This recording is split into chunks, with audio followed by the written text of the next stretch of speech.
नमस्कार दोस्तों, कैसे हैं आप लोग। स्वागत है आपका इस यूट्यूब चैनल पर। दोस्तों हम लोग पढ़ रहे थे दिल्ली सल्तनत, जिसमें हम लोग आज पढ़ने वाले हैं सैयद वंश। क्या पढ़ने वाले हैं? सैयद वंश। देखिए मैं टाइपिंग करने में मैं आधा या भूल गया हूँ कैसे बनेगा, इसलिए मैंने क्या किया है, पूरा या बना के हलंत लगा दिया है, तो आप लोग भावनाओं को समझेंगे। सैयद वंश लिखा हुआ है ये, ठीक है। तो चैनल पर जो लोग नए हैं वो कृपया सब्सक्राइब कर ले, बेल आइकन दबा दे, जिससे वीडियो का नोटिफिकेशन आपको मिलता रहे। एक बात और है कि जिन लोगों को शुरू से क्लासेस देखनी है वो लोग चैनल पर जाके प्लेलिस्ट चेक कर सकते हैं। वहाँ पर प्लेलिस्ट बना दी गई है UPSSC हिस्ट्री के नाम से। तो सारे वीडियो क्रमानुसार लगे हुए हैं, आप लोग चाहें तो शुरू से देख सकते हैं, अपने नोट्स बना सकते हैं। तो UPSSC के हिसाब से ही हम लोग पढ़ रहे हैं, ना कम ना ज़्यादा पढ़ेंगे, कम नहीं पढ़ेंगे, ठीक है। तो स्टार्ट करते हैं भाई सैयद वंश। सबसे बेसिक क्वेश्चन, सैयद वंश की स्थापना किसने की थी? तो सैयद वंश की स्थापना की थी खिज़्र खान ने। देखिए सैयद वंश की स्थापना 1414 में दिल्ली के शासक था एक दौलत खां लोधी। इसको पराजित कर खिज़्र खान ने सैयद वंश की स्थापना की थी, ठीक है, जो मुल्तान और लाहौर और दीपालपुर का सूबेदार था, ठीक है। देखिए खिज़्र खां के बारे में हमें इतिहासकारों को सही से जानकारी नहीं है कि कहाँ का रहने वाला, मतलब किस वंश का था, लेकिन ये अपने आप को पैगंबर का वंशज मानते थे, ठीक है। इस वंश के कुल शासक कितने थे? 4 थे। खिज़्र खां, मुबारक शाह और मोहम्मद शाह, ठीक है, और अलाउद्दीन हसन शाह, या इसको बोलते हैं अलाउद्दीन आलम शाह, दोनों नाम इसके हैं, ठीक है। और जिन्होंने केवल 37 वर्ष तक दिल्ली में शासन किया था।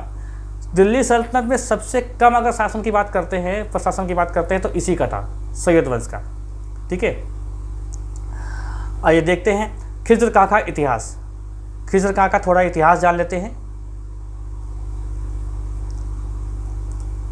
देखो खिज़्र खां का वास्तविक नाम क्या था? सैयद खिज़्र खां इब्न मलिक सुलेमान। ये खिज़्र खां का वास्तविक नाम था। खिज़्र खां का नाम क्या था? सैयद खिज़्र इब्न मलिक सुलेमान। इसके पिता का नाम सुलेमान था, जो मुल्तान का गवर्नर था। और देखिए खिज़्र खां को सबसे पहले फिरोज शाह तुगलक ने मुल्तान का गवर्नर या सूबेदार बनाया था, ठीक है। और दिसंबर 1398 में समरकंद के शासक तैमूर लंग ने दिल्ली पर आक्रमण किया और बहुत लोगों की हत्या की तथा दिल्ली को लूटा। ये इसने आमंत्रित किया था। ये जो खिज़्र खां है, ये तैमूर लंग को आमंत्रित किया कि दिल्ली पे आक्रमण करो, क्योंकि इसको शासन चाहिए था। और ये नाराज़ था क्योंकि जो ये था दौलत खां लोधी, इससे नाराज़ था। ये नहीं चाहता था कि ये शासक बने, ठीक है। तैमूर आता है, लालची प्रवृत्ति का आदमी था, आता है, खूब लूटपाट करता है, बहुत कत्ल वगैरह करता है, आम जनता को बहुत ज़्यादा मार देता है। आप ये मान सकते हैं कि लाखों लोगों को इसने मार दिया था, असंख्य बताते हैं इतिहासकार। 1412 में तुगलक वंश के अंतिम शासक नसीरुद्दीन महमूद शाह तुगलक, ये तुगलक वंश का अंतिम शासक था नसीरुद्दीन महमूद तुगलक, ठीक है। इसकी मृत्यु के बाद दौलत खां लोधी को दिल्ली का शासक बनाया गया, परंतु खिज़्र खां को यह पसंद बिल्कुल भी नहीं था, और इसलिए इसने क्या किया, 1414 में दिल्ली पर आक्रमण किया तथा दौलत खां लोधी को पराजित करके दिल्ली का सिंहासन, ठीक है, सिंहासन पर अधिकार कर लिया था। तो भाई देखिए जो पहले से शासक है उसको हराना पड़ेगा, तभी तो एक आप गद्दी उसकी हथिया सकते हो। अब दिल्ली का शासक बनने के बाद क्या किया खिज़्र खान ने? रैयत आला, ये उपाधि जो है ना, ये इंपॉर्टेंट है, ये आप ध्यान रखिएगा। रैयत आला की उपाधि धारण की थी। अब रैयत आला उपाधि का मतलब क्या होता है? बहुत इतिहासकारों लोगों ने कहा है कि बहुत ही उच्च पदवी मानी जाती है ये रैयत आला, लेकिन बहुत सारे इतिहासकारों ने कहा है कि ये एक प्रतिनिधि का, इसका मतलब है प्रतिनिधि। तो ये तैमूर लंग के प्रतिनिधि के रूप में कार्य करता था, क्योंकि इसने अपने आप को सुल्तान कभी घोषित नहीं किया था। खिज़्र खान ने ताज उल मुल्क को अपना वजीर बनाया था। ताज उल मुल्क, ये खिज़्र खान ने किसको अपना वजीर बनाया? ताज उल मुल्क को अपना इसने वजीर बनाया था, ठीक है। अगला देखते हैं। देखिए जब खिज़्र खां गद्दी पे बैठता है तो वहाँ पर जो दिल्ली के जो सरदार है ना, उनको खुश करने के लिए उनको उपाधियाँ देता है, लेकिन बहुत ज़्यादा इसको सफलता हासिल नहीं होती है। भाई देखिए जो इनके चहीते होते हैं, जो जिसको सोचता है कि यार ये हमारे काम आएंगे, तो उनको खुश करने के लिए इसने बहुत सारी उपाधियाँ दी, लेकिन ज़्यादा कोई काम नहीं आया, ठीक है। क्योंकि भाई देखिए इसने पता तो लग ही गया था कि तैमूर लंग जो आया था वो इसने काफ़ी ज़्यादा जो है लूटपाट मचाई थी, तो अमीरों को पता तो था ही, सरदारों को पता तो था ही कि किसने क्या किया है, किसने साथ दिया, किसने नहीं। तो खिज़्र खान ने मेवात, नागौर, चंदावर बयाना, ग्वालियर, बदायूं और कटेहर और इटावा पर आक्रमण किया, परंतु कुछ स्थानों पर उसे सफलता हासिल हुई और कुछ स्थानों पर केवल राजस्व कर देना ही स्वीकार किया गया। देखिए ऐसा हुआ था कि जब तैमूर लंग ने जब आक्रमण किया तो दिल्ली की अर्थव्यवस्था खड़बड़ा गई, ठीक है। तो जो छोटे छोटे जो ये थे क्या नाम सूबेदार थे, इन्होंने अपने आप को स्वतंत्र कर लिया था। अब ये संभालने वाला नहीं है, अब जब ये शासक फिर से बनता है तो ये फिर से कोशिश करता है आक्रमण करके कि भैया मेरी अधीनता स्वीकार कर लो। तो कुछ जगह तो अधीनता स्वीकार हो जाती है, कुछ जगह क्या होता है सिर्फ कर से ही काम चलाना पड़ता है कि भैया हम आपको इतना कर दे देंगे, बाकी हमको स्वतंत्र रखो। होता क्या था कि देखिए जो भी सूबेदार है तो उसके पास छोटी छोटी सेना भी थी, ठीक है। जैसे अपने उत्तर प्रदेश का राज्यपाल है, तो राज्यपाल के प्रशासन के लिए मुख्यमंत्री है, उसका मंत्रिमंडल भी है। हालांकि वो ये अलग सिस्टम है, लेकिन तब के समय में क्या था कि वही वहाँ पर हेड होता था और इनके ऊपर होता था सम्राट, ये सुल्तान होता था। तो वो अपने आप को ही स्वतंत्र कर लेते थे, ठीक है। इनके पास सब कुछ था, छोटा सा एक राज्य अपना खुद का बना लेते थे। तो ये हुआ था, ये होता भी था। अब 20 मई 1421 को खिज़र खां की मृत्यु हो जाती है। इसके बाद कौन आता है? मुबारक शाह। अब मुबारक शाह जो आता है तो मुबारक शाह का इतिहास देखते हैं, जो 1421 से 1434 तक ये गद्दी पर रहता है, ठीक है। देखो मई 1421 में खिज़र खां की मृत्यु के बाद उसके पुत्र मुबारक खां शाह की उपाधि धारण कर दिल्ली का सिंहासन पर बैठता है। देखिए मुबारक शाह, ये पहले उसका नाम क्या था? उसका नाम है मुबारक खां। तो मुबारक खां ये हटा देता है और मुबारक खां की जगह शाह की उपाधि धारण करता है, तो मुबारक शाह हो जाता है, ठीक है। और इसका पूरा नाम क्या था? मुइजुद्दीन मुबारक शाह, मुइजुद्दीन मुबारक शाह, ठीक है। मुबारक शाह ने ये जो है ये एक देखिए तैमूर लंग का लड़का था शाहरुख, क्या नाम था उसका? शाहरुख। तो शाहरुख को इसने कर देना बंद कर दिया था, अपने आप को स्वयं को सुल्तान कहलाता था, जबकि खिज़र खां ने अपने आप को सुल्तान नहीं कहा। इसका पुत्र था मुबारक शाह ने, इसकी क्या किया, इसने उपाधि ली और सुल्तान और नायब अमीरुल मोमिनीन, ठीक है, खलीफा का प्रतिनिधि बोलते हैं इसको, इनकी उपाधियां धारण की। और इसने क्या किया था, इसने प्रतिनिधि के रूप में काम नहीं किया और जो तैमूर लंग का लड़का था शाहरुख, उसको कर देना बंद कर दिया था। ये अपने आप को स्वतंत्र सुल्तान मानता था, ठीक है। इतिहासकार सबसे योग्य शासक मानते हैं सैयद वंश का मुबारक शाह को, ठीक है। खिज़र खां को वो सबसे योग्य शासक नहीं मानते। तो यहाँ पे लिखा है कि सैयद वंश के सभी शासकों में मुबारक शाह को सबसे योग्य शासक माना जाता है। इसने देखिए यमुना नदी के किनारे एक मुबारकाबाद नगर को बसाया था। ये क्वेश्चन आता है पेपर में कि मुबारकाबाद नगर को किसने बसाया था? तो मुबारक शाह ने बसाया था, ठीक है, जो वर्तमान में कहाँ है? हरियाणा में है। अब मुबारक शाह ने अपने दरबार में देखिए याहिया बिन अहमद सरहिंदी को संरक्षण प्रदान किया था। देखिए सैयद वंश के बारे में जो मूल सैयद वंश का जो मूल इतिहास है, इसकी जानकारी हमको मिलती है तारीख़ मुबारक शाही, जिसको लिखा किसने है? ये लिखा है याहिया बिन अहमद सरहिंदी ने, ठीक है। तो ये किसका दरबारी था? दरबारी लेखक या कवि कह सकते हैं या विद्वान कह सकते हैं, मुबारक शाह का। तो हमें जो सैयद वंश का जो मूल इतिहास के बारे में जानकारी मिलती है, हालांकि वैसे तो बहुत किताबें हैं, लेकिन जो सैयद वंश का जो मूल इतिहास है उसके बारे में जानकारी चाहिए तो हमें क्या पढ़ना चाहिए? हमें तारीख़ मुबारक शाही पढ़ना चाहिए, ठीक है। तो याहिया बिन अहमद सरहिंदी ये किसके दरबार में था? मुबारक शाह के, ठीक है। अब देखिए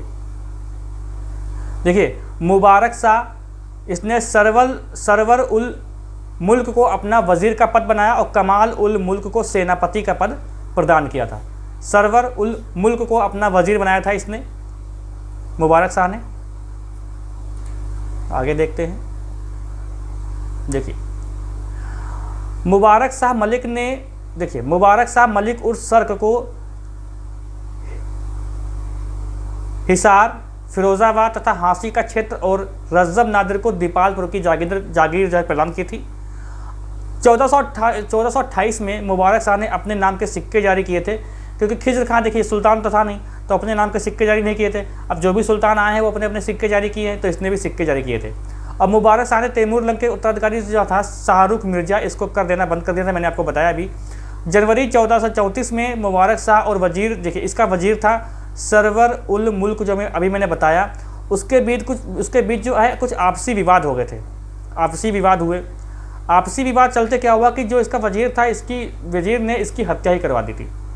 देखिए इसी विवाद के चलते सरवर उल मुल्क ने मीरान सद्र तथा सिद्धपाल के साथ मिलकर मुबारक शाह की फरवरी 1434 में हत्या करवा दी थी और मुबारक शाह की मृत्यु के बाद उसके दत्तक पुत्र ने दिल्ली का सिंहासन प्राप्त किया। ठीक है, अब इसके बाद देखिए शासन किसने किया, 1440 में मालवा के शासक महमूद खिलजी ने दिल्ली पर आक्रमण किया, परंतु मोहम्मद शाह ने समाना के सूबेदार बहलोल लोदी को बुलाया था, मोहम्मद शाह ने बुलाया था, और अंत में मोहम्मद शाह और महमूद खिलजी के मध्य समझौता हो गया। इसी समय जो है मोहम्मद शाह ने बहलोल लोदी को अपना पुत्र कहकर खान ए खाना की उपाधि दी थी। जो बहलोल लोदी वही है जो लोदी वंश की स्थापना करने जा रहा है आगे। ठीक है, देखिए 1443 में क्या हुआ,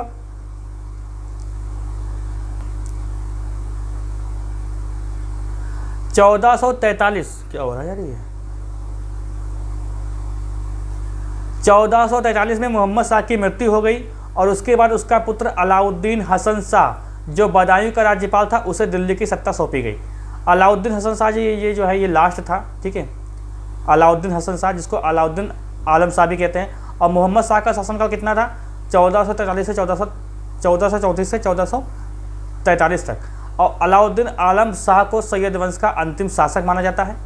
देखिए अंतिम शासक पूछा जाता है तो अंतिम शासक चाहे कोई भी वंश हो उसका अंतिम शासक और किसने स्थापना की थी ये इंपॉर्टेंट क्वेश्चन बन जाता है, तो उसको याद रखिएगा। ठीक है, थोड़ी बातें देख लेते हैं कि आखिर ये जो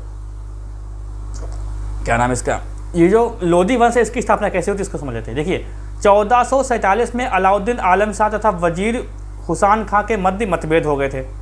ठीक है, और इसी मतभेद के इसका वजीर था हुसैन खां, अलाउद्दीन आलम शाह का, इसमें मतभेद हो गए थे।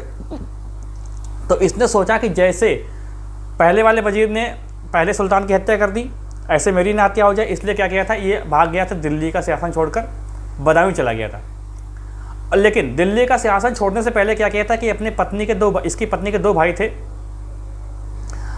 हुसैन खां, देखिए ये कहाँ गया, देखो सहना शहर और अमीर कोहते। देखिए ये जब भाग के चला गया था तो हालांकि मतभेद थे तो इसने क्या किया, जो इसका वजीर था हुसैन खां के नेतृत्व में अपनी पत्नी ने अपने सालों को ये जो है सत्ता सौंप दी थी, सहना शहर और अमीर कोहते।